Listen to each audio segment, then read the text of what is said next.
एक जमाने की बात है। एक बहुत ही खूबसूरत राज्य था। उस राज्य के घने जंगलों में एक गांव था जहां राजू नाम का एक लकड़हारा रहता था। राजू बहुत मेहनती और ईमानदार इंसान था। जब वह बहुत बूढ़ा हो गया तो उसने सोचा कि अब मरने के दिन करीब हैं, इसलिए अपने बेटे अर्जुन को कुछ जरूरी बातें बता देनी चाहिए ताकि वह अपनी जिंदगी आराम से गुजार सके। एक दिन राजू ने अपने बेटे अर्जुन को पास बुलाया और कहा, बेटे अर्जुन, तुम्हें पता है कि जंगल के पूरब के किनारे पर पीपल का एक बहुत बड़ा पेड़ है। मैंने आज तक उस पेड़ को कभी नहीं काटा। कल से तुम अकेले ही लकड़ियां काटने जाओगे क्योंकि अब मेरा आखिरी वक्त आ गया है। लेकिन बेटे, ध्यान रखना, तुम भी उस पीपल के पेड़ को कभी हाथ मत लगाना। जंगल में से जो चाहे काट लेना, मगर उस पीपल को कभी मत काटना। यह बात कहकर बूढ़े राजू ने अपनी आंखें हमेशा के लिए बंद कर लीं। इस बात को कई महीने बीत गए। एक दिन अर्जुन जंगल में लकड़ी काटने गया। उसने उस पीपल के पेड़ को गौर से देखा और मन ही मन सोचने लगा, इसमें ऐसी कौन सी खास बात है? यह तो बाकी पेड़ों जैसा ही दिखता है, फिर इसे क्यों ना काटा जाए? यह सोचकर अर्जुन ने अपनी कुल्हाड़ी उठाई और जोर से पीपल के तने पर मारी। अचानक एक अजीब बात हुई। पेड़ अपनी जगह से खिसक कर थोड़ा दूर हट गया। अर्जुन एक कदम आगे बढ़ा तो पेड़ और पीछे हट गया। अब तो अर्जुन को बहुत हैरानी हुई। उसने पेड़ की तरफ दौड़ना शुरू कर दिया और पेड़ भी उससे भी तेज दौड़ने लगा। अर्जुन थककर वापस उसी जगह आ गया जहां से चला था। उसने अपनी कुल्हाड़ी कंधे पर रखी और अपने घोड़े पर बैठकर घर की तरफ चल दिया। चलते चलते रात हो गई और चारों तरफ अंधेरा छा गया। अर्जुन ने अपने घोड़े को रोका और फैसला किया कि रात यहीं बिताएगा।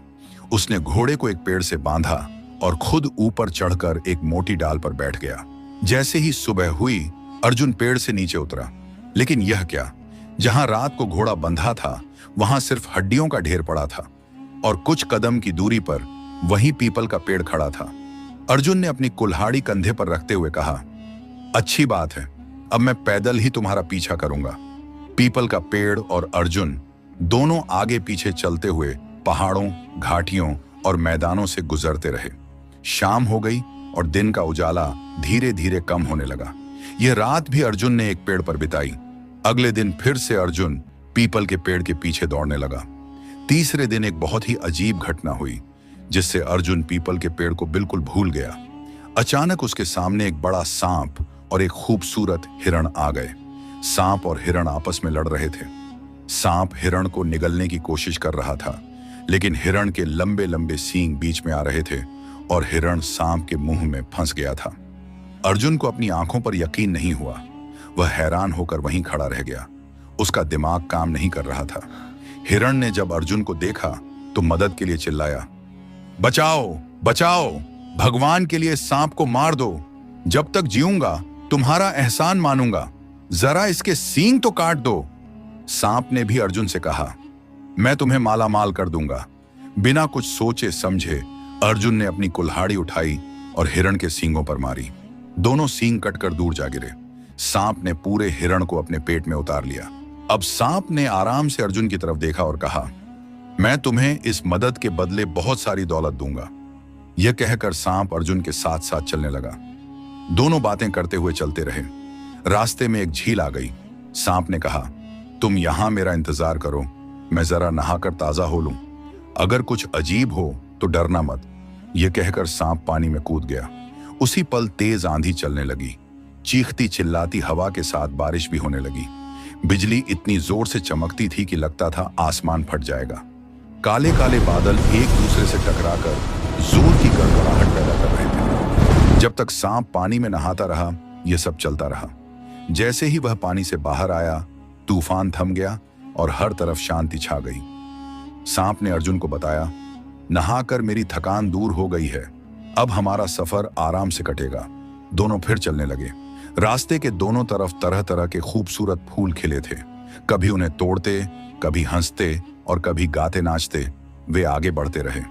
आखिर उन्हें एक घर दिखाई दिया। सांप ने अर्जुन को बताया, यह मेरी माँ का घर है, हम इसी घर में जा रहे हैं। जब मेरी माँ को पता चलेगा कि तुम मेरे अच्छे दोस्त हो तो वह खुश होकर तुम्हें मजेदार खाना खिलाएगी। अर्जुन ने कहा, कुछ खाने को मिल जाए तो बहुत अच्छा रहेगा। सांप ने उसे समझाते हुए कहा, खबरदार, कुछ मत खाना, बल्कि मेरी माँ से कहना कि मुझे आम के पेड़ पर लटका हुआ छोटा सा आईना दे दो। बातें करते करते वे घर के अंदर पहुंच गए। सांप ने दरवाजा खटखटाया। सांप की मां ने तुरंत दरवाजा खोल दिया। बेटे का हालचाल पूछने के बाद उसने पूछा कि उसके साथ यह अजनबी कौन है। सांप ने जवाब दिया, मां जी, यह मेरा सबसे अच्छा दोस्त अर्जुन है। इसने मेरी जान बचाई है। तो बेटा, इसे अंदर ले आओ। दूध और अच्छा खाना खिलाकर इसकी खातिर करो, मां ने कहा। अर्जुन घर के अंदर तो चला गया, लेकिन उसने खाने से मना कर दिया और बहाना बनाया कि उसे भूख नहीं है। लेकिन बेटा, तुम मेरे बेटे के दोस्त हो, मैं तुम्हें कुछ खाए पिए बिना कैसे जाने दूं? अच्छा, कुछ खाते नहीं तो कोई तोहफा ही ले जाओ, सांप की मां ने कहा। अर्जुन ने झिझकते हुए कहा, आपके पास एक चीज है जो मुझे मिल जाए तो मेरा सफर अच्छा कटेगा। बेटा, नाम तो लो, मैं तुरंत दे दूंगी, मां ने कहा। वह जो सामने आम के पेड़ पर आईना लटक रहा है, वह मुझे दे दीजिए, अर्जुन ने कहा। बड़ी सी सादी चीज मांगते हो, अजीब पसंद है तुम्हारी, मां ने कहा।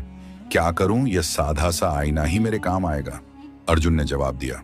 अच्छा बेटा, मां ने इतना कहा और आईना उतारकर अर्जुन को दे दिया। सांप और उसकी मां से इजाजत लेकर अर्जुन फिर अपने सफर पर निकल पड़ा।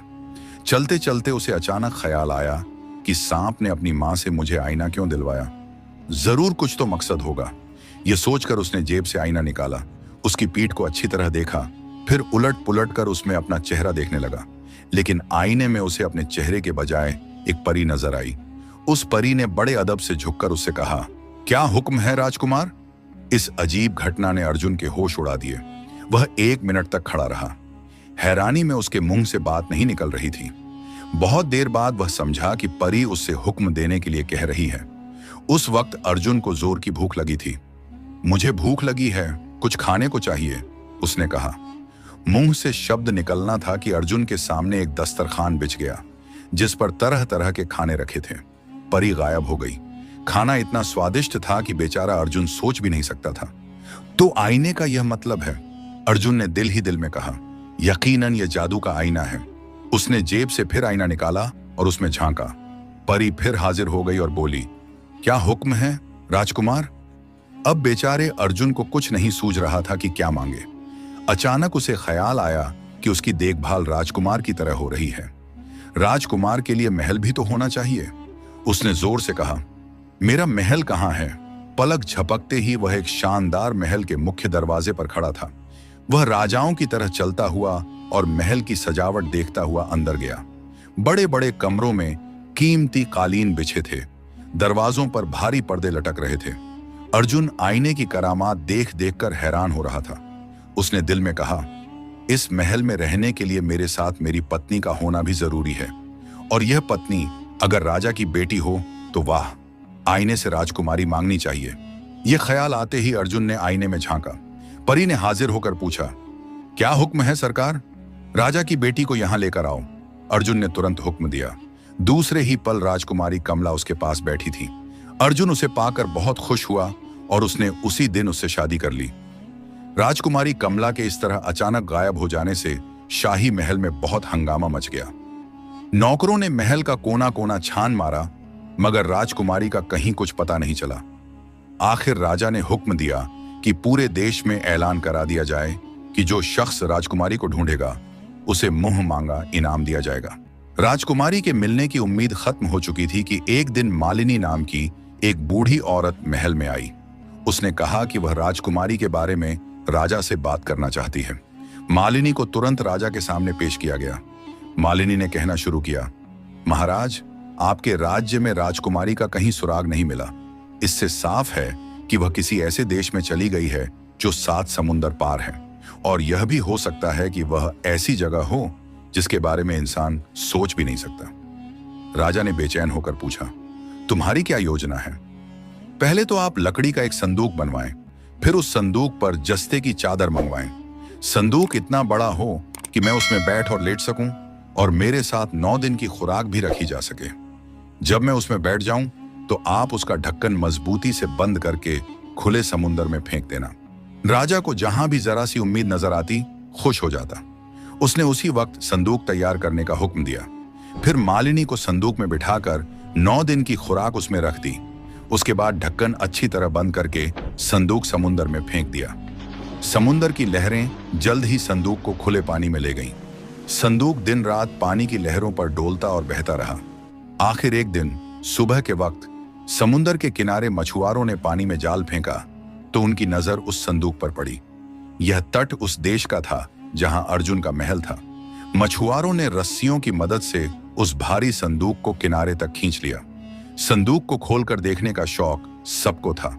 जल्दी जल्दी ढक्कन उठाया गया। देखा तो अंदर मालिनी बैठी थी। मालिनी ने अपने बारे में बड़ी दर्द भरी कहानी सुनाई। उसने बताया कि उसके 2 बुरे बेटों ने उसे संदूक में बंद किया और समुंदर में बहा दिया ताकि बूढ़ी मां से छुटकारा पाएं। मालिनी अपनी कहानी सुनाती जाती और साथ साथ रोती भी जाती। मछुआरों को मालिनी के हाल पर रहम आ गया।